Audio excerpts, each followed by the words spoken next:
कोई दीवानगंज में गांव के अंदर मंदिर जा रहा हो दर्शन करने के लिए, रास्ते में कीचड़ डला हो और बाजू से गाड़ी वाला निकले, गाड़ी वाला बाजू से निकला तो वो कीचड़ आपके कुर्ते पर जाके लगा, तो उससे आपका क्या कुर्ता खराब हो गया, तो आपको क्या गुस्सा आई, गुस्सा हुई ना। उसके बाद ठीक है गुस्सा हो गई। अब इसके बाद अपन जब घर पे बैठे बढ़िया मस्त स्वादिष्ट रसगुल्ले बने हैं, स्वादिष्ट है ना, रसगुल्ले सबको अच्छे लगते ही हैं, रसगुल्ले बने हैं, रसगुल्ले खा रहे उसकी जो वो रहती ना चाशनी, वो यदि अपने कुर्ते पे गिर जाए तो गुस्सा आएगी कि नहीं आएगी? आएगी कि नहीं आएगी? आएगी।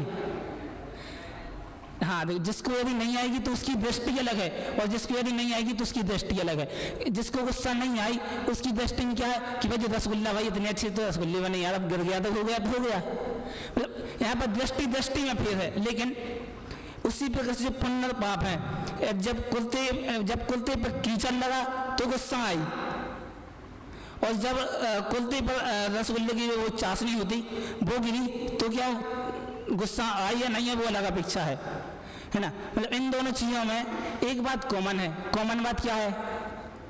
अरे भाई दोनों में कुर्ता खराब हुआ कि नहीं हुआ? दोनों में एक बात जो कॉमन है वो कि दोनों में कुर्ता अपना ही खराब हुआ है, किसी दूसरे का नहीं हुआ। उसी प्रकार से जो पुण्य और पाप है, यदि मान लो पुण्य अपन को बुरे लगते हैं, पाप अपन को भले लगते हैं, मैंने गलत बोल दिया, आप लोग सुनते रहे। यदि अपन को पुण्य भले लगते हैं और पाप बुरे लगते हैं, है ना, तो मतलब यही है कि इन दोनों में एक चीज समान है कि रहना तो भाई संसार में ही है। जैसे वहां पर एक चीज समान थी कि दोनों की कुर्ते तो अपने ही थे, कीचड़ गला तो भी कुर्ता अपना है, और रसगुल्ले की चाशनी गिरी तो भी कुर्ता अपना है। इसी प्रकार से यदि अपन पुण्य करेंगे तो संसार में रहना है, पाप करेंगे तो संसार में रहना है। तो मतलब ये जो पुण्य पाप इन दोनों में एक समान है कि दोनों संसार में ही रहने वाले हैं, चाहे पुण्य करो चाहे पाप करो, दोनों में एक चीज कॉमन ये है ना। अब इसके बाद एक ऐसा ही उदाहरण एक और मिलता है जो अपन सभी लोगों ने, शायद जितने यहाँ बैठे हैं वो सब देखा होगा सभी लोगों ने। 12th फेल एक मूवी आई थी अभी कुछ महीनों पहले, सबने देखी होगी लगभग से। उसमें एक सीन आता है इंटरव्यू का। जब वो इंटरव्यू देने के लिए जाता है तब क्या होता है वहां पर उसका नाम क्या होता है, हाँ, तो जब इंटरव्यू तो जो इंटरव्यू वाले जब सदस्य प्रश्न करते हैं तो उसी प्रश्न के संदर्भ में वो उत्तर देने के लिए उदाहरण के माध्यम से बताता है। वो बोलता है कि सर पानी मिलेगा क्या, है ना, तो सर बोलते ठीक है, सामने रखा है कांच के गिलास में, पी लो। वो कहता है सर ये तो कांच का गिलास है, मुझे स्टील के गिलास में चाहिए।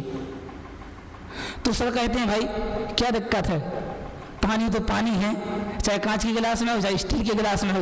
ऐसे वही जो पुण्य पाप ये दो हैं, ये दो एक ही कर्म है, चाहे पुण्य करो चाहे पाप करो, रहना संसार में ही है। तो ये बात है। जो ये अपना समाचार ग्रंथ है, इसमें जब पुण्य पाप अधिकार प्रारंभ हुआ तो उसकी जो उत्थानिका है, उस उत्थानिका में ही कह दिया सबसे पहले कि एक ही कर्म कभी पुण्य रूप होता है तो कभी पाप रूप होता है।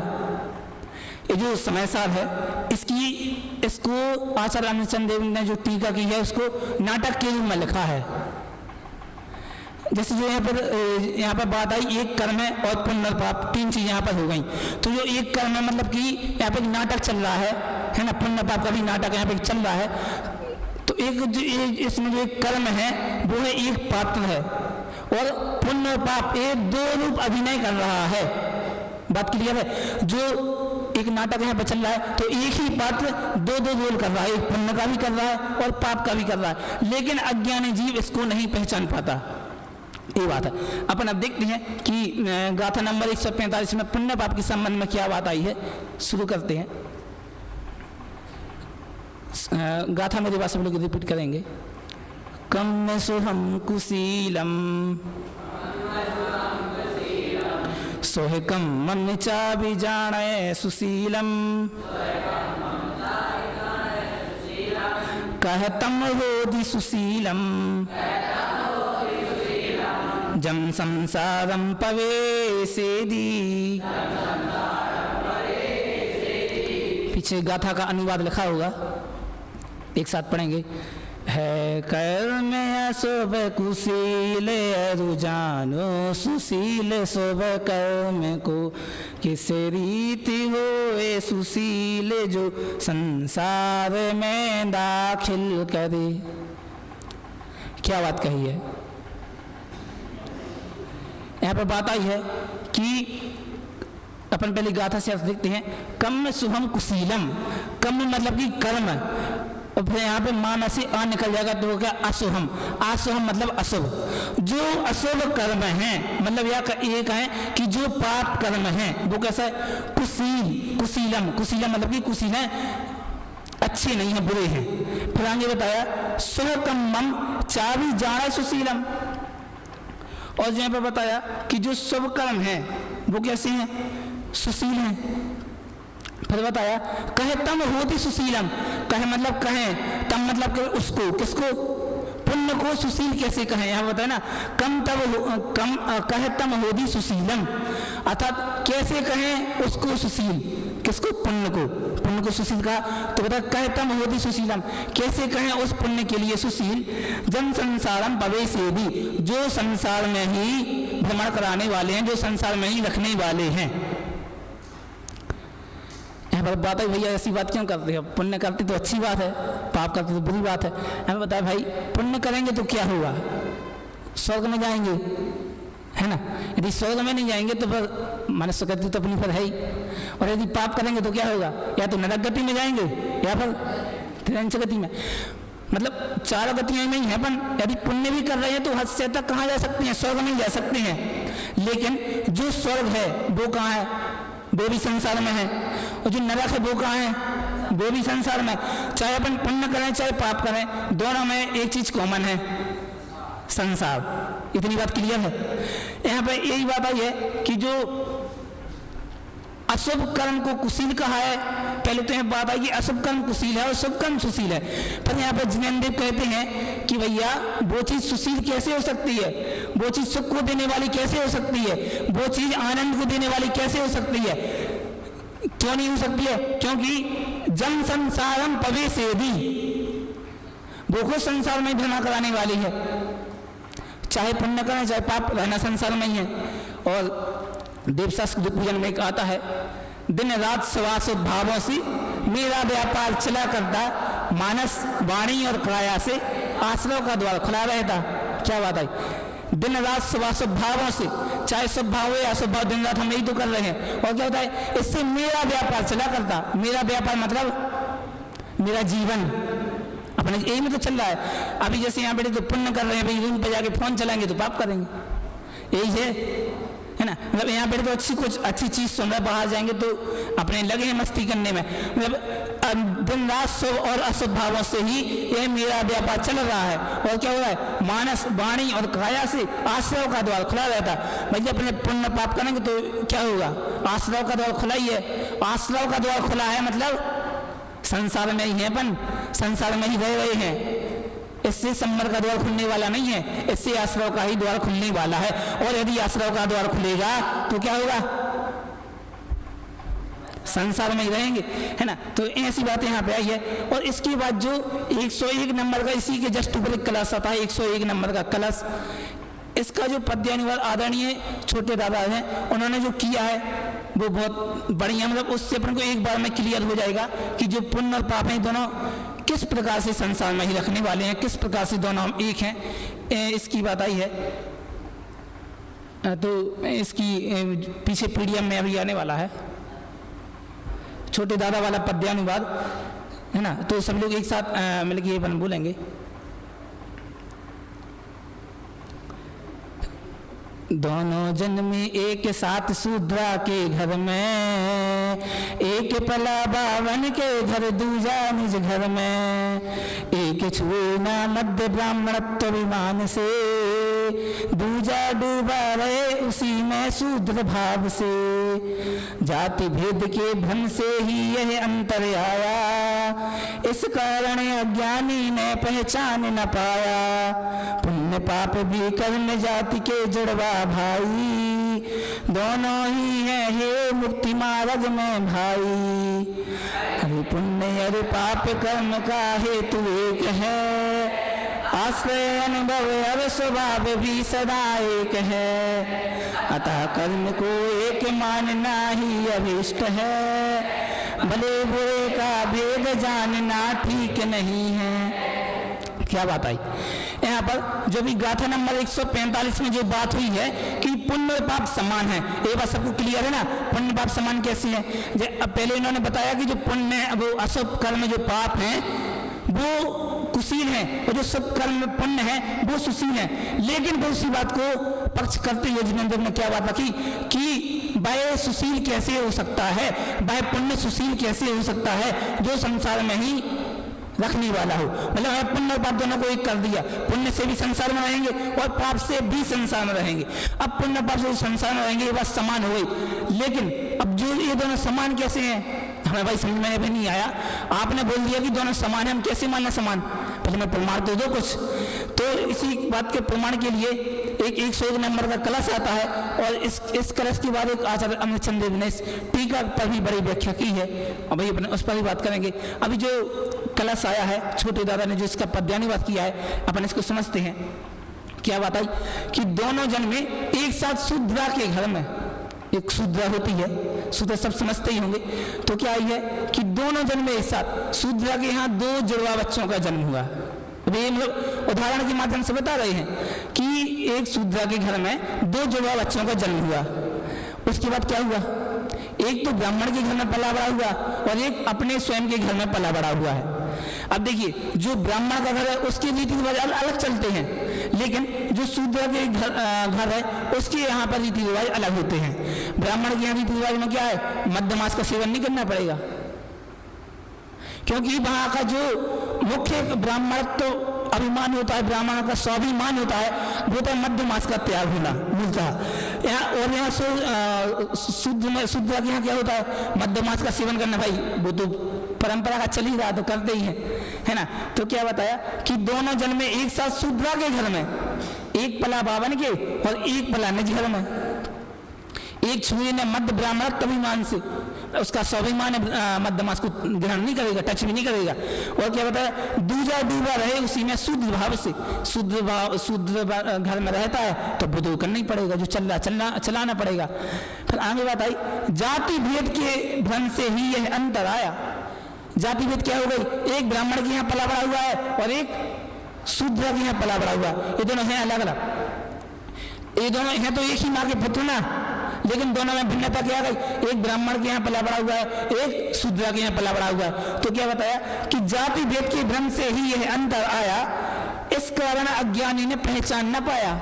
अज्ञानी जी पहचान नहीं पाए कि भाई ये दोनों एक ही हैं, दोनों को अलग अलग मानता। भाई एक ब्राह्मण के यहाँ जन्मा है, एक ब्राह्मण है और एक शूद्र है। अज्ञानी जी नहीं पहचान पाया। तो वो अभी अपना क्या दृष्टांत है, अब सिद्धांत देते हैं। इसका सिद्धांत क्या है? तो बताया कि पुण्य पाप भी कर्म जाति के जुड़वा भाई। पुण्य पाप किससे उत्पन्न हुए हैं? कर्म जाति से, कर्म से। तो क्या बताया? पुण्य पाप भी कर्म जाति के जुड़वा भाई, दोनों ही है हे मतलब छोड़ने, दोनों ही है मुक्ति मार्ग में भाई। अरे पुण्य भी पाप कर्म का हेतु एक है। हेतु मतलब क्या होता है? कारण। पुण्य और पाप दोनों का कारण एक है, ठीक है। फिर हमने बताया आश्रय अनुभव और स्वभाव भी सदा एक है। आश्रय भी एक है, उसका जो अनुभव है वो भी एक है, उसका जो स्वभावपना है वो भी एक है। 4 विशेषताएं बता दी पुण्य और पाप में समानता की। पहला क्या? दोनों के हेतु एक हैं। फिर क्या बताया? दोनों के आश्रय एक हैं। फिर बताया दोनों के अनुभव एक हैं और दोनों के स्वभाव एक हैं। आगे बताया अतः कर्म को एक मानना ही अभिष्ट है। अतः भैया कर्म को ही एक मान लो, वो ही ठीक रहेगा, वो ही सही है। भले बुरे का भेद जानना ठीक नहीं है। अब भाई भले बुरे का तुम भेद निकालोगे कैसे? हमने बता दी कि दोनों का हेतु एक बता दिया, दोनों के आश्रय एक बताया, अनुभव एक बताया और स्वभाव भी एक बताया। तो इसमें भले बुरे का भेद करना तो ठीक है ही नहीं। ये दादा ने पद्यानुवाद लिखा है। और इसके बाद जो अभी अपन ने गाथा नंबर 145 की बात की थी, उस गाथा की जो टीका आचार्य अमृतचंद देव ने की है। और इस टीका को नाटक में लिखा गया है। जो एक नाटक समाचार ग्रंथ है उसमें बनारसी दास जी ने जितने भी समाचार जी के जी आए हैं गाथा वगैरह उन सब के बारे में उन्होंने लिखा है ना। तो जो इस नाटक समाचार में पुण्य पाप के बारे में जो बताते हैं, मतलब अमृत चंद्र आचार्य की जो टीका है उसके आधार पर नाटक समाचार लिखा गया है ना। तो उसमें जो बताया पुण्य पाप की समानता क्या है तो वो बताते हैं। यहाँ पर भी एक उदाहरण के माध्यम से बता रहे हैं, सब लोग एक साथ पढ़ेंगे। जैसे कहूँ चंडाली जोगले पुत्र जन तीन एत दियो बावन के एक घरे रखो है। बावन कहायो तीनी मध्य मासे त्याग कीनो चंडल कहायो तीनी मध्य मासे चक्षु है। तैसे एक वेदिनी कर्म के जोगल पुत्र एक पाप एक पुण्य नाम भिन्न भाग्यो है। दो माई दौड़ धूप दो कर्म बंदे रूप अभी लक्ष्य है। बस यहाँ पे जो बात आई इसमें पहले बताया पुण्य पाप दोनों समान हैं। अब ये अपन ने बात तो कर ही ली है।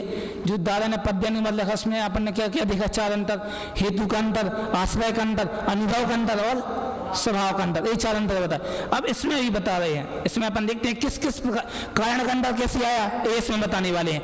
आश्रय का अंतर कैसे आया, जितने भी प्रकार से अंतर नहीं, सॉरी समानता, क्षमा करना, इन दोनों में जो समानता बताई गई है वो किस किस कारण से समानता बताई है उस बात का अपन को यहाँ देखने को मिल रहा है। देखते हैं।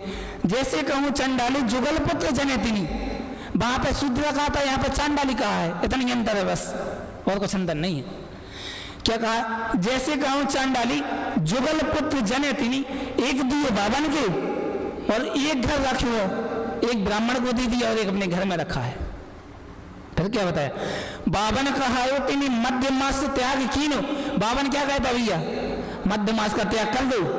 और चंडल कहायो तिनी मध्य मास चाख्यो है, चांडल के यहाँ पे क्या होता है, मध्य मास का ग्रहण करना ही पड़ेगा। वही बात वहां आई थी, वही बात यहाँ। फिर आगे बताया, तैसे एक वेदनीय कर्म के जुगल पुत्र, वैसे ही एक जो वेदनीय कर्म है उसके दो वीर हैं, उसके दो जुआ पुत्र हैं, है ना। एक पाप एक पुण्य, नाम में भिन्न भाग क्यों है, एक पुण्य और एक पाप। फिर बताया, दो माई दौड़ धूप दो कर्म बंद रूप, दोनों ही कैसे हैं, दौड़ धूप मतलब की दौड़ाने वाले हैं। कहाँ दौड़ाने वाले हैं, संसार में दौड़ाने मतलब भ्रमण कराने वाले हैं, चतुर्गति का चक्कर लगवाने वाले हैं। कौन, दोनों, पुण्य और पाप, जो एक वेदनीय कर्म के दो जुड़वा पुत्र कहे गए हैं वो। फिर बताया, दो कर्म बंध रूप, दोनों क्या है, कर्म के बंध रूप हैं, कर्म को बंधन कराने वाले हैं। फिर क्या बताया, या तो ज्ञानवंत नहीं कोई वो भी लक्ष्य है, इसलिए कौन, ज्ञानवंत जो ज्ञानी जीव है, जो ज्ञानी पुरुष है, वो क्या कहते हैं, दोनों की ही दो नहीं कोई अभिलक्ष्य है, दोनों की अभिलाषा नहीं करते हैं, दोनों की चाहे नहीं करते हैं। कौन, ज्ञानी जीव, क्योंकि वो जानते कि पुण्य और पाप दोनों एक ही है, दोनों अलग अलग नहीं है, दो ही एक ही हैं, दोनों से ही संसार का परिभ्रमण होने वाला है। अब यहाँ पर एक कोई शिष्य वो प्रश्न कर रहा है, शिष्य प्रश्न क्या करता है देखते हैं।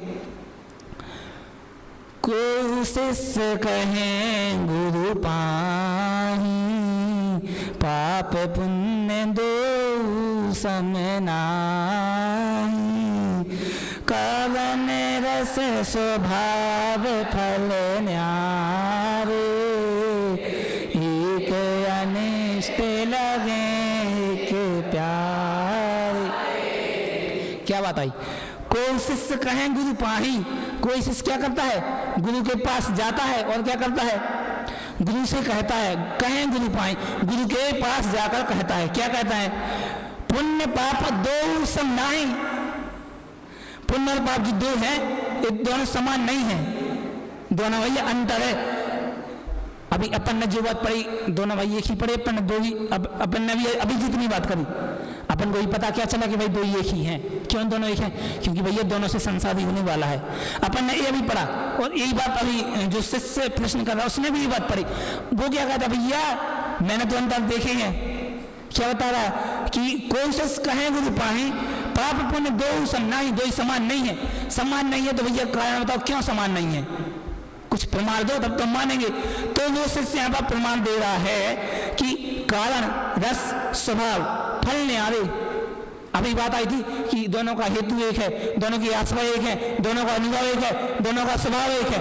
लेकिन वो शिष्य आगे कहता है कि भैया दोनों के कारण अलग अलग हैं, दोनों के रस अलग अलग हैं, दोनों के स्वभाव अलग अलग हैं और दोनों के फल भी अलग अलग हैं,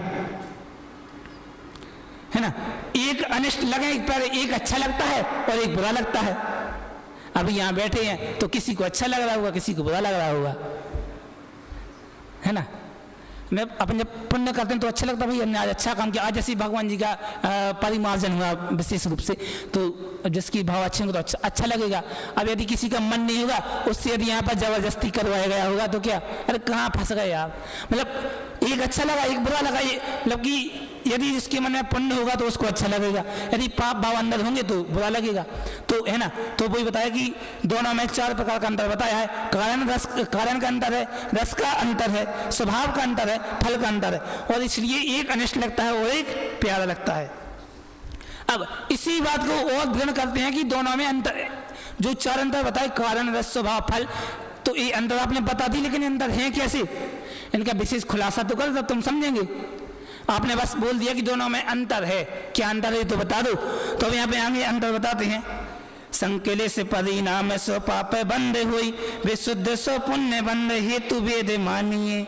पाप के उदय साता को है काटो के स्वाद, रसे भेदे जानिए। पाप संकेले से उप पुण्य है विशुद्ध, पाप सो कुगति हुई, पुण्य सो सुगति हुई। क्या बताया भैया, दोनों में 4 अंतर तो बताए थे, किस प्रकार से हैं तो अब यहाँ पे बताया। सबसे पहले क्या बताया था, कारण, है ना। मतलब जो दोनों का, पहले आचार्य देव ने कहा था दोनों का हेतु एक है, लेकिन शिष्य ने प्रश्न किया कि भैया हेतु एक नहीं है, हेतु अलग अलग है। हेतु अलग अलग कैसी है तो बताया, संकलेश परिणाम सो पाप बंद हुई, विशुद्ध सो पुण्य बंद, हेतु भेद मानिए। हेतु का भेद मानिए। हेतु का भेद कैसे मानिए, संकलेश परिणाम होता है, काय की उदय से, पाप की उदय से। पाप किसे कहते भैया, कसायों का मतलब तीव्र कसायों का होना वो पाप परिणाम है। तीव्र कसाय मतलब संकलेश रूप कसाय होना, वो होता है पाप के उदय में, संकलेश रूप परिणाम होते हैं। और पुण्य किसे कहते हैं, मंद कसाय का होना वही पुण्य है ना। तो मंद कसाय कैसे होती है, विशुद्ध परिणाम से। तो दोनों में अंतर हुआ ना भाई, एक से जो अपन ज्यादा गुस्सा आ रही है, ज्यादा अपनी कसाय अधिक तीव्र हो रही है, एक से वही कसाय मंद परिणाम है। इसी बात को, आज की बात को ले लेते हैं भैया। अभी मान लो पुण्य पाप 2 स्थिति लेते हैं, भगवान जी का परिमार्जन हुआ तो किसी के विशुद्ध परिणाम हुए होंगे, किसी के संकलेश परिणाम। जिसको जबरदस्ती बिठा ला गया होगा उसके क्या होंगे, संकलेश परिणाम, और जो स्वतः अपने भाव बना के गया होगा उसके क्या है, विशुद्ध परिणाम। तो दोनों में अंतर हुआ ना भाई। कारण अंदर क्या बताया, एक का परिणाम संकलेश रूप है, एक का परिणाम, एक का कारण विशुद्ध रूप है, दोनों में एक अंतर हुआ। समझ में आया। अब बताया कि पहला हुआ कौन सा, कारण में दोनों अंतर है, समझे। अब बताया रस का अंतर क्या है तो बताया, पाप के उदय असाता ताको है कटुक स्वाद। पाप के कर्म से क्या होता है, असाता कर्म होता है। पाप का जब उदय आता है तो क्या होता है, असाता कर्म का उदय आता है, और इसके लिए इसका स्वाद क्या बताया, कड़वा, कटक मतलब होता है कड़वा। और बताया पुण्य उदय साता मिष्ट रस भेद जानिए। और जब पुण्य के उदय में क्या होता है, साता कर्म का उदय आता है तो वो उसके लिए मधुर स्वाद कहा गया। 2 अंतर होगा, कारण अंतर और रस अंतर। फिर बताया 2 में स्वभाव का अंतर। स्वभाव का अंतर कैसी है तो बताया, पाप संकलेश रूप, पुण्य विशुद्ध रूप।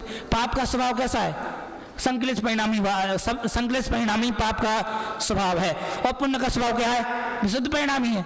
3 अंतर हो गए। और फिर बताया ये पाप के उदय से क्या होता है, कुगति, नरक में जाएंगे, और पुण्य के उदय से सुगति, स्वर्ग में जाएंगे। 4 अंतर हो गए। कारण में क्या अंतर बताया, एक में संकलेश परिणाम अपने संकलेश रूप होंगी, और पुण्य में विशुद्ध रूप होंगी। पहला क्या, कारण अंतर। फिर बताया रस अंतर में क्या, एक से असाता कर्म होगा, इससे साता कर्म होगा। 2 अंतर हो गए, कारण और रस, दोनों में अंतर आ गया समझ में। फिर आगे बताया स्वभाव अंतर क्या है, एक से संकलेश परिणाम अपने हो रहे हैं, एक से विशुद्ध परिणाम हो रहे हैं। 3 अंतर होगा। अगला अंतर क्या बताया, दोनों से फल क्या क्या होने वाले हैं, एक से कुगति में जाएंगे और एक से सुगति में जाएंगे। जो शिष्य ने प्रश्न किया था कि भैया दो ही समान नहीं है, क्यों नहीं है, उसने अपना प्रमाण दे दिया कि भाई इस अपेक्षा कहते हैं कि दोनों समान नहीं है। बताइए अब आप लोग बताइए, क्या दोनों समान है कि दोनों में अंतर है? अंतर है ना, समान है वो तो भाई समान अपन देखेंगे। अभी तो अपन ने अंतर देख लिया, अंतर तो दिख गया ना, लग रहा है भाई कि बात तो सही है, अंतर तो दिख गए।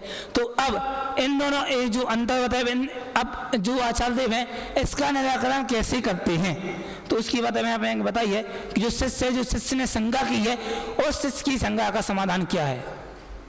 तो यहाँ पर बताते हैं, यहाँ पर जो आचार्य देव लिखते हैं कि पाप बंद पुण्य बंद दो में मुकति नहीं, कटु के मधुर स्वाद पुद्गल को पेखिए, संकेले से विशुद्ध सहज दो कर्म चाल, कुगति सुगति जग जाल में बिसेखिए, कारण आदि भेद तो ही सूजत मिथ्याते माही, ऐसे द्वैत भाव ज्ञान दृष्टि में न लेखिए, दो महा अंधकूप दो कर्म बंधे रूप। क्या बताया कि भैया जो अभी शिष्य ने शंका की कि भैया दोनों में अंतर है। पहले बताइए दोनों में अंतर ख्याल आए सबको समझ में? कारण अंतर में क्या बताया कि एक की कसाएं अधिक तीव्र होती हैं, एक की कसाएं मंद होती हैं। रस अंतर में क्या बताया, एक से सादा कर्म होता है, मतलब कि यहाँ पर कहें का स्वाद कैसा मधुर है, सॉरी हाँ, एक का जो पुण्य उसका स्वाद कैसा मधुर है मीठा है, और पाप का स्वाद कैसा कड़वा है कटुक है। दो अंतर हो गए। स्वभाव अंतर में क्या बताया, एक से संक्लेश परिणाम होंगे, एक से विशुद्ध परिणाम होंगे, तीन अंतर होगा। फिर बताया फल अंतर में क्या बताया, एक से कुगति में जाएंगे, एक से सुगति में जाएंगे। चार अंतर समझाए, क्लियर ख्याल है ना। अब उसी उन्हीं अंतर का जो शिष्य का जो शंका थी, इन चारों अंतरों को कैसे आचार्य दूर करते हैं, तो यहाँ पे बताया गया है कि पाप बंध पुण्य बंध दोनों में मुकति नहीं, कट्टो के मध्य। हाँ, यहाँ पे जो पहले सबसे पहले बताया कारण अंतर, एक का परिणाम क्या है संक्लेश रूप है, एक का परिणाम विशुद्ध रूप है। चाहे आप भैया कसाय को तीव्र करो, चाहे आप कसाय को मंद करो, दोनों में क्या है मुक्ति नहीं है। पुण्य भी बंध का कारण है और पाप भी बंध का कारण है। वो अपने संजीव जिस्मान पर वाले हैं, वो क्या बोलते हैं, पुण्य पाप दोनों क्या है, हाँ दोनों कर्म की बड़ी बांधते, दोनों कर्म ही हैं। तो यहाँ पे बताया है कि जो पाप और जो पुण्य है वो क्या दोनों बंध है, कर्म के बंधन, कर्म को बांधने वाले हैं, इन दोनों से मुक्ति होने वाली नहीं है। मतलब इन दोनों में एक समानता आ गई, दोनों का अंतर दूर हुआ ना। अभी जो अंतर था कि एक से अपने कसाय तीव्र होती थी, एक से कसाय मंद होती थी, तो यहाँ पे क्या निष्कर्ष निकला कि भैया दोनों से रहेंगे तो संसार में मुक्ति तो हो नहीं जाएगी। एक से स्वर्ग में जाएंगे तो संसार में, और नरक में जाएंगे तो संसार में। अब यहाँ पे कोई कहेगा भैया स्वर्ग है तो अच्छी बात है, स्वर्ग में बढ़िया देवी देवता कितनी प्रसन्नता से रहते हैं। तो क्या बात आती है, सिद्ध पूजन में आती है, कहें क्या स्वर्ग सुखों की बात, वहाँ की कैसी अद्भुत टेप, अंत में बिलखे 6 मास, कहें कैसे हम उनको देव। क्या बात आई भैया, अंत में 6 महीने वो भी तड़पते हैं, है ना। मतलब कहीं भी सुख नहीं है। चारों गतियों में जो पुण्य पाप दोनों से किया, चारों गति होंगी, या तो स्वर्ग में जाएंगे पुण्य से, या तो नरक में जाएंगे पाप से, त्रियांश में आएंगे पाप से, या मनुष्य में आएंगे पुण्य से, यहीं रहेंगे बीच में। तो पहला अंतर दूर किया कारण अंतर का। अगला आता है रस अंतर। रस में क्या बताया था, पाप का कारण क्या, पाप का रस क्या था कटुक कड़वापन, और पुण्य का रस क्या था मधुरपन मीठापन। तो बताया कि कटुक मधुर स्वर पुद्गल को देखिए। भैया जो रस है वो कहेगा एक भेद है, पुद्गल का है, पुद्गल की 4 भेद आते हैं, स्पर्श रस गंध वर्ण। इसमें रस आया तो भैया एक क्या आया कड़वा और मीठा, ये रस है ना दोनों। तो ये दोनों जैसे बताए रस हैं, उसी प्रकार जो कर्म दो, जो पुण्य पाप दोनों कर्म के ये भेद थे, तो जो कर्म है वो भी कैसा पुद्गल ही है। 2 बात हो गई, मतलब कि ना कारण में कोई अंतर है ना रस में कोई अंतर है। क्लियर है। फिर आगे बताया कि संकलेश विशुद्ध सहज 2 कर्म चाल, जो संकलेश परिणाम होते हैं और जो विशुद्ध परिणाम होते हैं, ये दोनों किसकी चाल है, कर्म की चाल है, कर्म के ही कारण होते हैं। दोनों का स्वभाव एक है, संकलेश और जो विशुद्ध परिणाम विशुद्ध है, इन दोनों का स्वभाव एक कर्म ही है। कर्म के ही कारण संकलेश परिणाम होते हैं, कर्म के ही कारण विशुद्ध परिणाम होते हैं। फिर आगे बताया कि 3 अंतर होगा। अगला अंतर बताया कि फल का, तो बताया कुगति सुगति जग जाल में विसेखिए। जो कुगति जो सुगति है वो क्या जग जाल में ही विसेखिए। जग जाल मतलब कि संसार रूपी जाल में ही रहने फंसाने वाली है। कुगति होगी तो कहाँ जाएंगे? नरक में जाएंगे। सुगति होगी तो स्वर्ग में जाएंगे।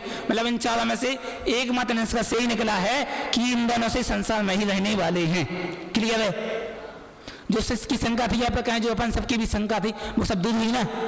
अब कोई ये तो नहीं कहे कि भैया कि जो पुण्य पाप है दोनों में कोई अंतर है। अभी किसी को कहना है क्या? है ना? मतलब ये है कि ये पुण्य पाप दोनों ही क्या है? समान है। फिर आगे बताए कि दो महा अंधकूप दो कर्म बंध रूप। दो ही कैसे हैं? जो दोनों ही अंधकूप मतलब कि जो अंधकार रूप जो कुआ है, दोनों वैसे ही हैं। जो दोनों ही कैसे हैं? कर्म बंध रूप, दोनों ही कर्म को बांधने वाले हैं। फिर बताया दो को विनाश मुख मार्ग में। देखिए मोक्ष में ही एकमात्र इन दोनों का विनाश देखा जा सकता है। इन दोनों का अभाव, यदि अपन मोक्ष में जाते हैं तो इन दोनों का अभाव होगा। या फिर अपन यूँ कहें कि यदि अपन लोग इन दोनों का अभाव करते हैं तो ही मोक्ष में जाएंगे।